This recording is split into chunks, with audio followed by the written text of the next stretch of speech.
Manchester. Hello to you all from the north.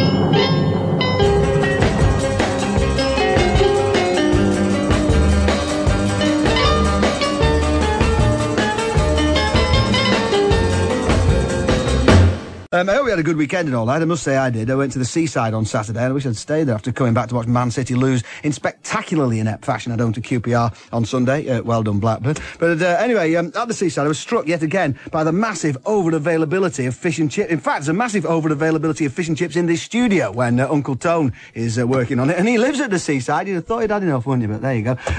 You know, at the Seaside, it really is hard to walk more than 10 yards without passing another sizzling grease pit staffed by burly men with moustaches and a vat's worth of chip fat on the barnet, helped out by waif-like girls who've just left school and are cultivating their already advanced acne by exposing themselves to huge quantities of rancid grease for 10 hours a day. But so numerous are these chippies that to attract the customer, they'll try any number of inducements in an attempt to establish a unique selling point.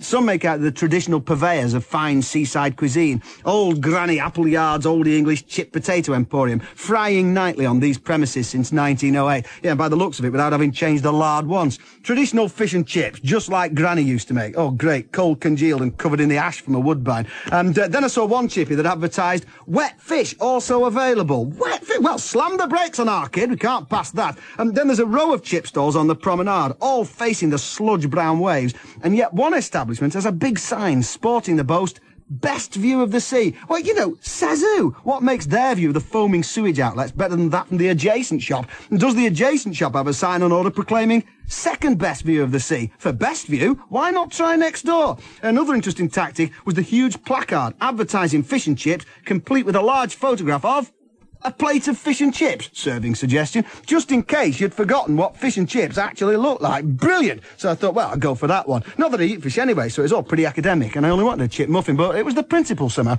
Anyway, so I'm queuing up in a line that barely moves as the girl with the spots, lank ponytail and ketchup-splattered white trilby attempts to add up pudding, chips, peas, scraps, gravy, tray, fork and a Diet Coke. And a fat bloke in lycra shorts, stretched beyond all reasonable powers of endurance, says to me, "Are you in the queue, mate?" What sort of question is that? What else would I be doing there? Are there people who stand around in cafeterias for hours on end without any desire to eat, but just to soak up the unique ambience? Are you in the queue, mate? No, pal, I'm just out for the day getting a breath of grease-filled air and enjoying a leisurely, uninterrupted view of the fondant fancies. And as I recall, experimentation with unlikely fabrics was a feature of everyday life in the early 70s. Paper knickers, paper dresses, chainmail waistcoats, sandpaper underpants. However, nothing quite so uncomfortable as brine nylon, which gave you the feeling of being wrapped in cling film, but didn't look quite as attractive. In fact, I remember having a pair of brine nylon pyjamas, as well as brine nylon bed sheets. So when you leapt into bed, you immediately skidded straight out the other side, producing this huge electrostatic charge, powerful enough not only to leave you with friction burns, but also to inadvertently activate the Teasmaid. And that's a stupid invention anyway, the Teasmaid, combined alarm clock and teapot kettle doofer. On the assumption that the first thing people want to do on waking up in the morning is to urinate, it should obviously have a hosepipe attachment, goblin Peasmaid. Oh-ho! And in any case, who wants to sleep next to an unattractive lumpen object that wakes you up and offers you tea? Oh, 6:30, our kid. Fancy it, bro? Indeed. And what does Lard do on his nights off? Does he have some sort of strange secret life? Yes. You don't believe that, do you? We'll just leave that enigmatic. Baking. He does baking. Katie, how are you? I'm okay, yeah. A blaze of colour, as ever. Yeah, I am. I'm fairly blazing. You've got 14 cardigans on. It's cold. It's summer, it's Britain, it's freezing. What can I say? I have 14 cardigans on. They tell old people to wear lots of layers of thin clothes, don't they? Makes sense. So it's that woman Puckrik is your new tag. Yes, it's my new tag given to me by two youngsters at Piccadilly Station here in glorious Manchester. And there was a little hubbub as I approached the taxi rank, and as usual, being recognised, and I just caught the tail end of it's that woman Puckrik, which I don't know. I don't think it's very good actually to be known that way. I mean, and who would have thought that you would be noticed slipping unobtrusively through in 14 floral cardigans in different hues? Who would have thought you could get noticed with like these bands of dye in your hair and all this kind of? I mean, it's amazing, isn't it? You know, you try your best to blend in. I know. Well, that's what you get. That just made me think though about being called that woman Puckrik. Made me remember about my mother always instructing me to call grown-up adult female people ladies. You call them ladies and not women because woman is pejorative to say woman, but a lady is a nice thing. Right. So if they said lady Puckrik, that would have been good. So I think they were casting aspersions upon me. I mean, do you get aspersions, Lard, when you get recognised? Yeah, I mean, I am sort of recognised all over the place, being on the radio all the time, and people shout, "Oh, look at that feckless little Lard over there!" And you obviously know who I am, you know. I think in a caring way, don't they? Oh, yeah. I do think there's love in that. Do you know you've got a lot of toilet roll hanging out the back of your thing as well? They might have been looking at you for that, I don't know. And your dress duck in your knickers, yes. Anyway, what are you going to be talking to us about tonight? I see you've got an interesting-looking book laid out on the table there. Yes, I've just been beavering away on the trip up here, getting lots of interested looks as I sat rifling through the pages of Pet Sex. Yeah. I've got a copy here of Pet Sex. It's the rude facts of life for the family, dog, cat, and rabbit. I've been reading through the letters. These are actually letters that people have been writing into this pet doctor saying, dear doctor, whatever, pet therapist, my dog, my cat, they're always mounting something, and they're not meant to be mounting. A cat mounts a radiator, or a dog mounts the wrong, the head of another dog, and I think that was intentional. I believe there's a lot of heavy petting in that book. Oh, dear. I'm on form It's tonight. so good to and if be you will, boom. working with comedy professionals. Anyway, When are you doing that then? Oh, and if you will, arse. And we're off. Right. So I'll be delving into that later. Sex, okay. Yeah, I'll find a few doozies in here to bail some people out if their pets are having a hard time. Okay, well, we'll throw this one at Edward as well, because he's a keen dog lover and indeed owner and indeed wrestler. Anyway, Edward, how are you? I'm very well, at least 7.5 out of 10 this evening. Excellent. That's better than normal, isn't it? Because you usually come in here complaining of all kinds of ailments, don't you? I am usually well on my way towards death, but I'm feeling a slight resurgence of blood about the Barton body. Are you interested in pet sex? I did have a brief bestial phase before, when I was quite young, and then my parents pointed out that this wasn't normal and it would hinder my advance through life. I mean, I meant sort of the subject generally, not participation. They're a cheap date, though. They're a cheap date, pets, aren't they? And they're affectionate, and they don't make quick value judgments. They don't. And they like you for good reasons, like you feed them. Exactly. Whereas So you people can have a are so meaning- demanding. Well, that's why I like all my boyfriends. Because Right. they feed you. I'm going to chuck Lard and get a gerbil. I was just thinking about the old bedside Teasmaid again, and it really is bizarre how many extraordinary devices are on the market geared to not having to get out of bed. The remote control telly started that way. Those stupid little tray tables you prop your breakfast on, cordless phones, adjustable headboards, butane dildos, all daft devices to ensure you never have to leave the bed. I mean, you might as well fit wheels and a motor, then you can drive into work without leaving the womb-like warmth of the country companion's matching duvet and valance. Of course, there is one fundamental problem, and we're back to bodily functions here, which I don't wish to dwell on, but why is urine greeny yellow? I mean, you can understand it if you went out every night drinking lemon and lime cordial, but it's every single time, isn't it? You drink a bottle of Cherryade, greeny yellow wee. 10 pints of Guinness, greeny yellow wee. Bottle of Blue Balls, God, you were rat-assed. Anyway, it's only got to be a matter of time before someone markets a spacesuit to wear in bed with attached hoses to suck all unwanted outpourings away. Say goodbye to frosty morning got-to-go-for-a-slash misery with miracle Astro jammers. Lie back and let the revolutionary space siphon deposit the piss in the abyss. I never go anywhere without it, says Moonman Neil Armstrong. I never go anywhere, says weak-bladdered bedbug Buzz Aldrin. Miracle Astro jammers from an original design by Yuri Gagarin. And also Claire says, if you can you get Lard to say, aha, fancy a brew? Ha-ha, fancy a brew. Yeah. Or do they want it doing properly? Ha-ha, fancy a brew! And that's for Joss, who listens to the show every day, apparently. Sad life. You're so twinkly, Lard. You just know what you're good at, don't Well, you? yeah, ha-ha, fancy a brew. I mean, that's it, really, isn't it? I mean, it's not tall over, You is it? specialise, though. I do. So, Katie, what's that you've got there? Hastily torn out from some publication or other. Yeah, I was just rifling through some papers on the way up here, and there's a story in the Telegraph today about the Ohm leader in Tokyo who's been arrested. So we're looking at the lighter side of Japanese death cults now. That's right, Shoko Asahara. And it's kind of interesting to note that all these cops, they burst into his building. They had to, it's called Number 6 Truth. That's the name of his building, which is it's probably Haku, I don't know. And then they burst in, and apparently his adherents, his devotees, were just wandering around with blank looks on their face, making no attempts to protect their leader. But they have a little bit of tittle tattle. They have a little side panel in this article called "The Guru's Fridge." And we find out what's in his refrigerator. Now, you have to bear in mind that he's very strict with his followers, and he says that they can't have junk food and they can't have oily meat because they harm the body and the mind. But meanwhile, what does he have in his refrigerator? Deep fried prawns. The adherents can only have root vegetables in soup.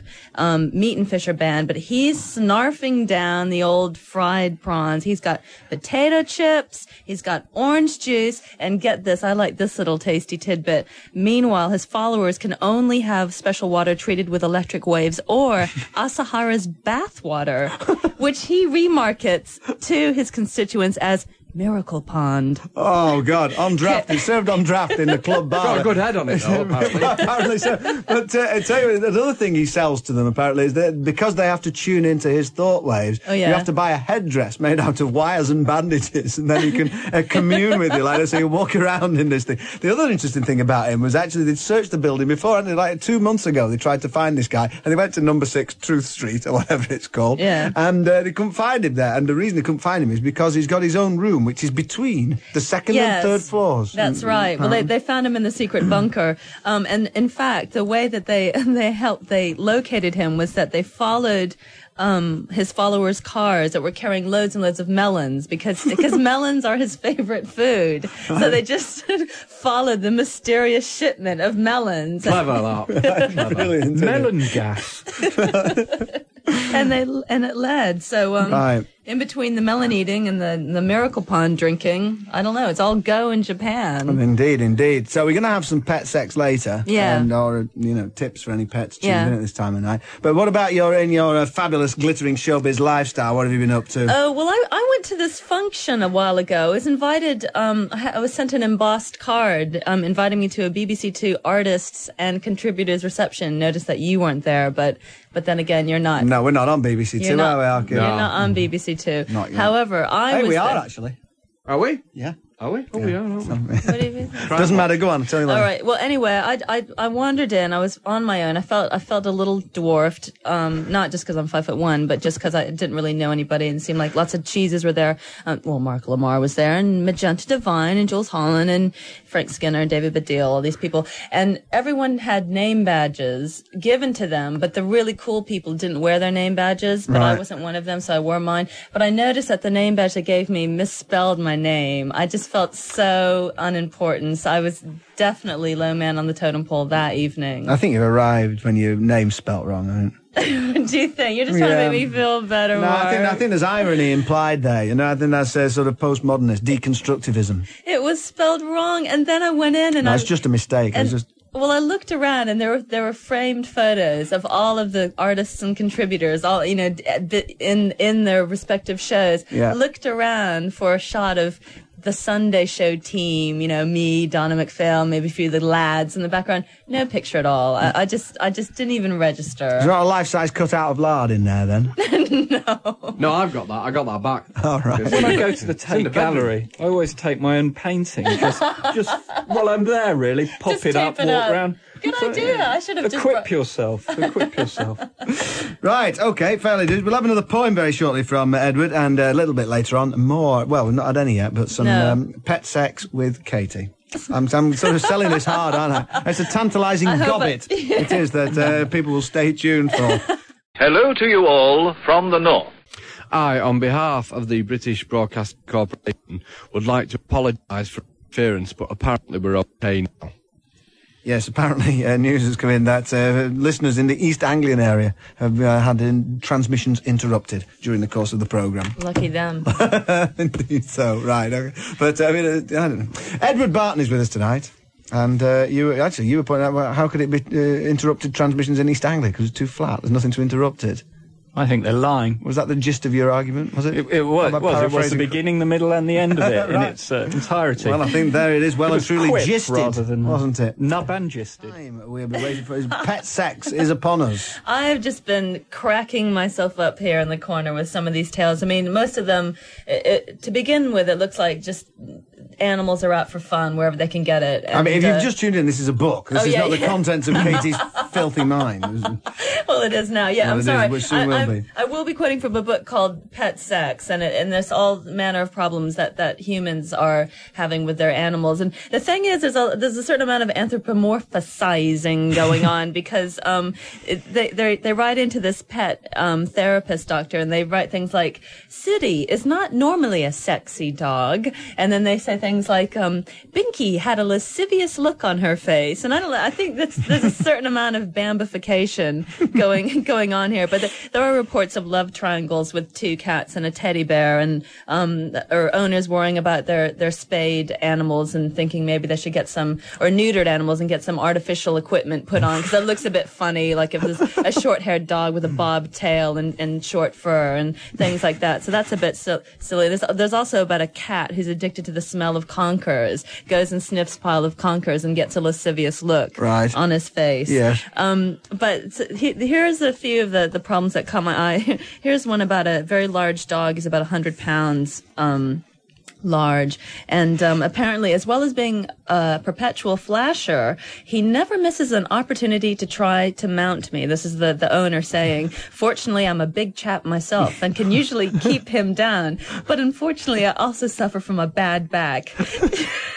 If Turk can get me when I'm slightly off balance or half bent over. There's a bad back. There's a hint of desperation in there, isn't there? Perky turkey. So if Turk gets when he's half bent over, such as when I'm preparing vegetables or washing up the sink, I just can't move quickly enough to get him off my back. So it's become almost a game to Turk, and I'm very careful not to turn my back on him. So this is really Turn his desperate. crack on him, did he say? Is that what he said? No? It sounds extremely dubious to me, It all is this. dubious. Well, it gets worse. This person has a pack of 3 spayed terrier bitches. That's a female dog, so don't get too excited. And a young, similarly sized male mongrel. They all get along really well until the doorbell rings. At this signal, they all charge to the door, barking like fury to frighten off the visitor. Unfortunately, they then fall into total disarray and forget about their territorial defense task altogether. And then what happens is they keep on barking and they embark on a mass orgy. The 3 female dogs who are spayed. And It's like then, that at our house, isn't it? It's like that at our house when the doorbell goes. and then the Pavlov's doorbell. neutered male just ineffectually barks and prances around on the outside and can't get a look in. So It's me, that. You never get this from Attenborough, do you? You don't. Now, these two, though, these ones took the cake. This was somebody writing in about their Siamese cat who's neutered, and he likes to chew rubber bands. He's really hot on rubber bands. And Could be worse. Wow. And the owner thought that was kind of funny, but then he discovered packets of condoms. So he kept rifling through the packets of condoms and chewing off the foil and puncturing holes in the condoms. So of course they were useless. And he and his girlfriend thought it was a big old joke, and they started hiding the condoms. But the cat learned how to open the dresser drawer in the bedroom, and also discovered how to fish them out of coat pockets and things like that. Was finally flummoxed when the condoms were hidden in the bathroom cabinet. So then he went back to the rubber bands. But goes on to say, what happened is we were about to make love, and the condom had just been fitted to the appropriate part of my anatomy in order to fulfill its intended purpose when Mao, that's the cat, struck. From nowhere, he leapt onto the bed, grabbed me, and sank his teeth into the condom and me. What do they call them poles that cat? They sharpen the claws on them, don't they? What do they call them? I don't know, cat sharpening poles. That's the bunny. And this is the final one. This is about a cat. The owner says We've Victor. all got our legs crossed, I noticed. Victor is quite simply a voyeur, and he skulks around people's homes trying to catch a glimpse of us without any clothes on. Whenever my wife and I are getting undressed to go to bed or getting in and out of the shower, there is Victor leering at us. Now, I think that the owners are just putting a little bit of this onto the cat, but it goes on to say, if he ever gets a chance to be in the room when we're making love, he sits there staring at us, wide-eyed and transfixed. It became so off-putting we had to banish him from the bedroom. We started to keep a water pistol handy to shoo him away. So it's getting really interesting. Really, Love comes in spurts. Buy him an Instamatic. Let the fellow enjoy himself. So anyway, they go on to say, he never actually has tried to approach us when we're naked. He just sits there gawping and enjoying the show. It's just that what? Gawping. Oh, gop. Right, yeah, go on. It says the little blighter is getting clever at hiding himself away if he can get in during during the early evening, he comes out later after we've gone to bed, appearing on top of one of the wardrobes or silently nestling himself so that only his head pokes out between the closed curtains, which just made me laugh so much. This is a brilliant book, It Pet really- Sex. I mean, I'm interested in the dog that's a flash. I mean, like, it's pretty difficult not to be, isn't it? If you've got no clothes and short hair, I mean, it's inevitable some of the time, I would have thought. It really. does say that there's certain cats and dogs that just make a big spectacle of just letting it all hang out, doing the splay number. Yeah, okay then. In fact, there are certain humans who may... All right. Hiya, Mark. Katie Puckrik is still here. Edward Barton is still here. Boy Lard is still here. Hiya. Right. Who said what? Who? It was phlegm attack. Ah, right, there we go. Edward, so it's back to you now, I think. Although, firstly, Yeah? you did set some homework a bit earlier on, didn't you? The couplets. Front of the class, lad. Nut couplets. Oi, kid, you've got no hope. Bog off, scarper, vamoose, elope. Oi, kid, you've got no hope. Got no scope. Go micturate up a rope. Oi, kid, you've got no hope. Do we want you to stay here, kid? No! Ah, there you go. So that's take a hint. I take can a see hike. Ice-T doing that. Indeed, Oh, yes, yes. indeed. So, I mean, but seriously, you would like some couplets. Well, I think was we serious. need a proviso that BBC employees can't enter the competition, or Mr. Lard, coming from the back of the class to the front, would walk away with the witty cup. No problem. Right, all right. But if any listeners out there would like to send me couplets, or truplets indeed, filled with invective, I would be very grateful. And not a mingy BBC prize, but a proper prize swept from the mantelpiece of Edward's arbour will be sent through the post to them. All right. Promise. So if anybody feels the urge, send your answers on well, not answers, suggestions on something or other to take a hint, take a hike. Edward Barton. Nothing polite, nothing kind. There you go. Any of those. BBC Radio 1 FM, Oxford Road, Manchester M60 1SJ. And in fact, what you could do, you could put sort of together this song by committee, and you could go for the world's longest songwriting credit, couldn't you? You could use all the couplets. Oh, you're not going to credit anyone, are you? You're you just ought stealing. to. You ought to. You're just stealing, aren't you? Yes. Yes. Indeed. Mm-hmm. You should have 35 names in the composer credit, shouldn't you, really?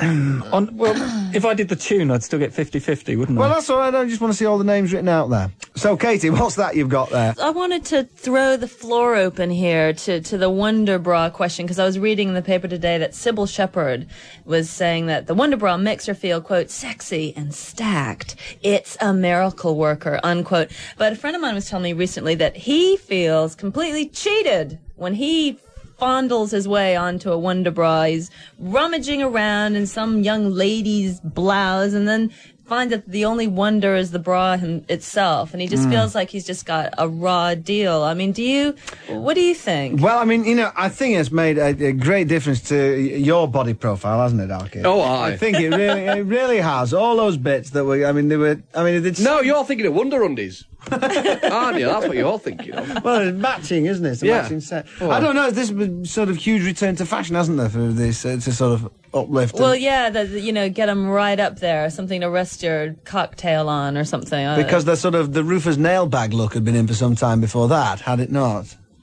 What are you laughing at? It's better than putting an old pair of socks down there, though, isn't it? I mean, it's I a guess, bit better you know class. what they do in LA though? Now What? because saline implants are banned in America, they've just taken to taking the saline bags and just heaving them in their bra. So these young ladies are Well, walking that around. sounds with- Ladies. That sounds a much more smart move, doesn't it, really? Because, I mean, there was people having those things put behind the breast, which then exploded when you went on holiday in a plane. I suppose so, but then that means that when you're getting all hot and heavy down to third base, the way you probably do in the Brambles, Edward, Oh, dear. Yes, you're just but you have a get couple. punctured in the brambles. The inflatable goes up, so I always What do stay you clear. think? I mean, I'm not satisfied as to whether Wonderbra is a good thing or a bad thing. I actually have a couple of the said over-the-shoulder boulder holders, but what I do is take out the pads, because I don't actually like all that like upholstered feeling. I don't mind the kind of flying buttress effect with the actual armature. But what do you think? You're just waiting for me to say some more words. No, You- not at all. I was casting my mind back a few centuries to when women wore enormous sort of devices derrieres behind them. Yes. Which one would lead your friend, if he'd been born a couple of centuries, to expect some sort of Hottentot bot when he was allowed to ravish his female, and expecting some sort of gargantuan 50 or 60 litre buttock pairing, and just to find an ordinary pair of Homo sapien, communal garden, flat to the back of your bone pelvic buttock business. 1FM. It's easy for you to say. I don't know, but I think a bit of uplift is good because, you have those braces on that leopard skin posing pouch of yours, doesn't it? And it's much better. Yeah, it does the job, doesn't it? It does it for you anyway. It does the That's job. all I care about. Most definitely. And yes, anyway. Okay, well, what an interesting discussion. Well, I don't think we've reached any conclusions there. I think I'm we've been like the surprised, intelligent ones tonight, our kids, somehow. I beg your I pardon? think we've been the ones who've not done any filth tonight. There's something going on I here. feel my confusion has been usefully categorised, even if we haven't come to any solid evidence. What? Right, it reminds me of Channel 4, this. What was that thing they used to have after dark? And they used to just talk nonsense until it sort of all the listeners tuned away and the nation got shut down and the station collapsed, especially in East Anglia. Mark Radcliffe, missing you already.